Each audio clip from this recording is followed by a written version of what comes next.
They fought side by side, risked everything together, trusted each other with their lives.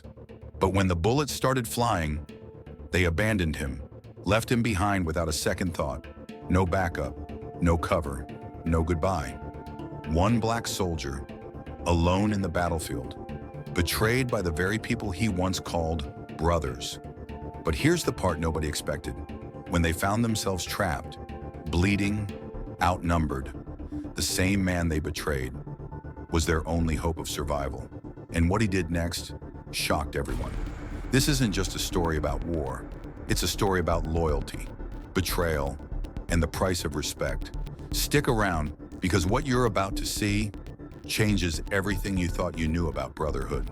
Camp Iron Ridge buzzed with drills, boots thumping against the dirt, and the sharp bark of orders echoing through the air. A new recruit had just arrived, and everyone noticed. Sergeant Elias stepped off the transport truck with a quiet confidence. His uniform was crisp, his back straight, but when he opened his mouth to report in, a thick accent rolled out. Heads turned. A few soldiers exchanged smirks. Did he just say salute instead of salute? One whispered. No way, he's serious. Who let that guy in? Said another, stifling a laugh. Elias ignored the comments, standing tall as he handed over his papers. The officer in charge glanced down, then raised an eyebrow. You're a sergeant already? From overseas? He asked, clearly unsure. Well, welcome to Iron Ridge. Despite his rank, Elias was assigned to bunk with the new recruits, fresh soldiers who barely knew how to lace their boots. Instead of leading exercise or training drills, he was told to mop the floors and clean the weapons room. Private Daniels, the loudest in the group, strutted by Elias with a broom in hand. Hey, Sergeant Fancy Voice, he joked. You sure you're not here to clean the stage after we perform? Laughter erupted. Elias didn't flinch. He took the mop, walked to the corner of the room, and began cleaning in slow, steady strokes. His eyes, calm and focused, never met theirs. That night, as the others laughed and told stories in their bunks, Elias sat alone by the window, watching the moonlight stretch across the base. His hands were calloused, his boots scuffed, but something in the way he sat, still and silent, felt like a storm waiting to rise. The lights dimmed in Barracks 4, and the room filled with the soft rustle of blankets and the occasional cough. Outside, the night hummed with crickets and distant radio chatter. Inside, the new recruits were anything but quiet. Did you hear how he said situation today? Daniels whispered from the top bunk, barely holding back a snort. Sounded like situation, like he's in a spy movie or something. A few others chuckled in the dark. Bet he's never even seen real combat, mumbled Carter, pulling his blanket tighter. Probably just here on some favor, or to wash dishes. Elias lay in the corner bunk, eyes open, facing the wall. He said nothing.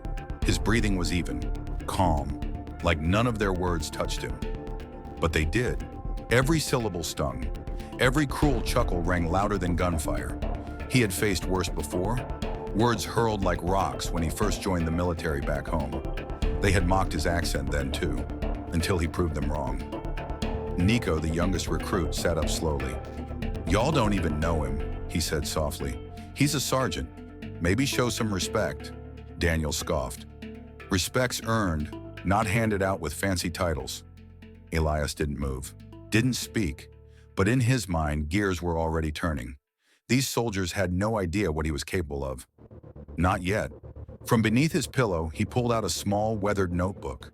Inside were drawings, sketches of combat plans, terrain maps, and coded messages. He flipped to a clean page and quietly began to write. Let them laugh, he thought. Let them doubt. Because soon they wouldn't be whispering. They'd be following.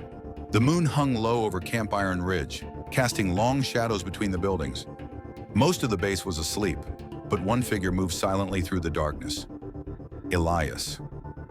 Boots barely making a sound, he slipped out of the barracks and crossed the training yard, hugging the edges where the security lights didn't reach. He moved like someone who had done this 100 times before, but someone was watching. Nico, curious and unable to sleep, had seen Elias leave. Something about the older man's quiet strength pulled at him. He waited a minute, then tiptoed out after him, careful not to wake the others. He kept to the shadows, following at a distance. Elias stopped at an old storage shed near the edge of the base. He pulled out a small key, unlocked the door, and stepped inside. Nico crept closer and peeked through a crack. His eyes widened. Inside, Elias had laid out pieces of a military drone across the floor. Wires, gears, a control pad, all scattered like a jigsaw puzzle. With quick, practiced hands, Elias began piecing it together, checking each part with precision. Nico's jaw dropped. He barely understood how to turn the drone on. Elias was rebuilding one from scratch. After 15 silent minutes, Elias placed the drone on a metal table. He clicked a switch. The drone whirred to life, hovered in place, then landed smoothly. Nico accidentally stepped on a twig. Snap. Elias turned sharply, eyes locking on the shed door. "Come out," he said, voice steady. Nico stepped into the light, hands raised. I wasn't spying. I saw you leave. What is all this?" Elias didn't scold him. He simply said, "This is what I used to do." "Why don't you tell anyone?" Nico asked. Elias gave a small, tired smile. "Because sometimes silence speaks louder than words, and sometimes the right moment hasn't come yet." Nico nodded, eyes wide with respect. He wouldn't laugh at Elias ever again. It was supposed to be a routine training exercise, just a mock drill to test how the recruits would handle a sudden ambush. The kind of thing they did every week at Camp Iron Ridge. But this time, things didn't go as planned. Daniels was given temporary command of the squad. He strutted around like he owned the place, barking orders and bragging loudly. "This'll be easy," he said. "Just follow my lead." Elias was assigned to the back of the formation. Again, no weapon, just a radio. Daniels had insisted. "Don't want him slowing us down," he joked.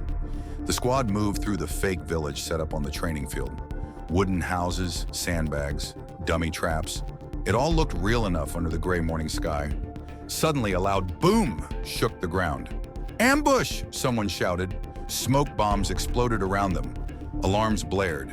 Hidden speakers pumped in the sound of gunfire. Automated paintball turrets popped up from behind walls, spraying red pellets toward the squad. Daniels froze. Whoa, where do we go? Fall back!" No, advance!" he shouted, spinning in place. His voice cracked. The others ducked, unsure of what to do. One recruit ran straight into a trap, slipping and slamming into a wall. Another dropped their gear in panic. Then Elias's voice cut through the chaos. "Left flank, behind the crates, 2 turrets. Take them out with grenades. Cover fire from the alley window, now." Everyone turned. For a split second, Daniels looked like he might object, but then he ducked as a paintball nearly hit his head. The squad moved. Elias guided them calmly, pointing out enemy positions, setting up defense, even disabling one of the turrets with a single precise throw. In 5 minutes, the entire squad was safe behind cover, and the ambush was neutralized. When the drill ended, the commander called it a disaster, except for one voice that actually knew what to do. Daniels didn't say a word, but Nico smiled to himself. The others were starting to see it too. Elias wasn't just some background noise. He was the real deal. The next morning, the air around Camp Iron Ridge felt different. Thicker, tenser. Rumors flew faster than bullets. Word had spread about a real mission, a classified operation coming down straight from top command. Not another drill. This one was real. In the mess hall, soldiers whispered over half-eaten trays of eggs and toast. "I heard it's a convoy. Enemy tech we've got to intercept. Could be dangerous. One of those no backup, no failure missions." At the center table, Daniels leaned back in his chair, grinning. "Bet they'll put me on point. After all, I am the loudest voice around here." Carter laughed. "You mean strongest leader, right?" Before Daniels could reply, a voice boomed from the loudspeaker. "Alpha Squad, report to the war room. Mission briefing in 5 minutes." The room went silent. Alpha Squad, that included Daniels, Carter, Nico, and Elias. As the team filed into the war room, a map flickered to life on the large screen. Major Bronson stood with arms crossed. "A weapons convoy will pass through enemy terrain at 0400 hours. Your job is to intercept and extract intelligence. No air support, limited visibility. We chose Alpha Squad because you've been through the terrain in training." He paused. And there's one more thing. Tactical lead for this mission, Sergeant Elias. The room erupted. What? Daniel said, eyes wide. Him? With that accent? You can't be serious. Bronson didn't flinch. He's the only one with experience in this exact scenario. Orders from above. Daniel's jaw clenched. Carter muttered something under his breath, but Nico smiled. Elias said nothing. He simply stepped forward, eyes sharp, chin raised. This is not a game, he said quietly. You don't have to trust my voice, but you will trust my orders. No one cheered. No one laughed. But deep down, every soldier in that room felt it. The stage was set, and Elias was about to take it.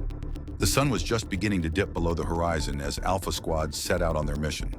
The air was thick with the scent of dust and metal. Each soldier carried a heavy pack, their faces set with determination. Or was it uncertainty? Elias led the way, his steps sure and steady, while the others followed quietly. They moved through the dense forest, the trees casting long shadows on the ground. The only sounds were the crunch of boots on gravel and the occasional whisper from Daniels, who seemed to be finding it hard to stay quiet. I still can't believe they put him in charge, Daniels muttered under his breath. What does he even know about real combat? Elias didn't respond. His eyes were scanning the terrain ahead, every muscle in his body tense with anticipation. He knew that once they crossed into enemy territory, every second would count. As they pushed deeper into the forest, the night grew darker. The air felt heavier, charged with danger. Elias signaled for them to stop near a ridge, and they huddled together, crouched low. He pulled out a small, weathered map from his pocket, studying it closely. We're about a mile from the convoy's last known location. We'll follow the ridge to the east and then head straight into the valley. It's the fastest route. Daniels opened his mouth to protest, but Carter shot him a look that shut him up. The rest of the squad nodded, ready to follow Elias's lead. Stay sharp, Elias warned, voice barely a whisper. We're not alone out here. The squad moved in silence, each soldier focused on the mission. Their steps were quick, yet measured, as they approached the valley. The sounds of distant voices began to drift toward them. The enemy was closer than they thought. Just then, a faint click echoed through the air. A trap? A warning shot? The night had just turned dangerous. The squad had barely moved another step when the quiet was shattered by the sudden crackle of gunfire. Red dots flashed in the dark. Enemy sniper positions were already zeroing in on them from the ridge above. The squad ducked into cover, hearts pounding. Elias's voice cut through the chaos. Take cover, split into two groups. Carter, Daniels, flank right. Nico with me? We move left. We need to get those snipers before they pick us off one by one. Daniels hesitated, eyes wide. What? Left? Are you out of your mind? We'll get pinned down. Elias's gaze locked on him, unblinking. You follow orders, or you get out of the way. Now go. For a split second, Daniels looked like he might argue. But then, as another bullet whizzed past, he bolted to the right with Carter, leaving Nico and Elias to move left. Elias crouched low, his body pressing against the rough ground. He moved with the precision of a predator, keeping his head down but his eyes darting from shadow to shadow. Every step was calculated, every movement deliberate. He knew the enemy would underestimate him. That would be their mistake. Nico followed closely, eyes wide but focused. Where are they? He whispered. Elias didn't answer. He motioned for Nico to stay quiet, pointing to a pair of rocks in the distance. Through the scope of his rifle, Elias could just make out the glint of the sniper's scope. It was a clean shot, but it had to be perfect. He steadied his breath. His hand was steady. No hesitation. The first shot rang out. The sniper went down. Move! Elias shouted, grabbing Nico's arm and pulling him forward. They scrambled up the ridge, keeping low and fast. By the time Daniels and Carter had taken their positions, Elias was already at the top, guiding them into a perfect formation. The rest of the enemy positions were neutralized with speed and efficiency. In less than 20 minutes, Alpha Squad was back on track, and the mission was still alive. Daniels, for the first time, didn't question Elias. He had led them through hell and out the other side. The mission was spiraling faster than Elias had anticipated. As Alpha Squad pushed through the dense forest, the sound of gunfire grew louder, closer. The enemy convoy wasn't just a few trucks, it was a small fortress, and the ambush had been planned to trap them. The squad had reached a clearing when the trap snapped shut. Gunfire erupted from all sides, and Daniels, leading his group, froze. A shot ricocheted off a rock, and Daniels went down, clutching his leg, the blood soaking through his uniform. "Daniels!" Carter yelled, but the moment of panic was enough to send the whole squad into disarray. Several soldiers were pinned behind trees, their movements frantic and uncoordinated. Elias didn't hesitate. "Cover the left flank," he shouted, his voice sharp, cutting through the chaos. "Daniels, stay down. Nico, with me. Carter, take the rear." Without waiting for more than a quick nod, Elias sprinted toward Daniels, ignoring the bullets whizzing past. He reached Daniels, pulling him behind cover, just as another round hit the ground where he'd been seconds before. "Stay with me, Daniels," Elias said, his voice calm despite the chaos. He checked Daniels' leg, a deep gash, but not enough to be fatal. He could still move. "You're not dying here." "But," Daniels started, his voice shaking. "Shut up," Elias cut him off.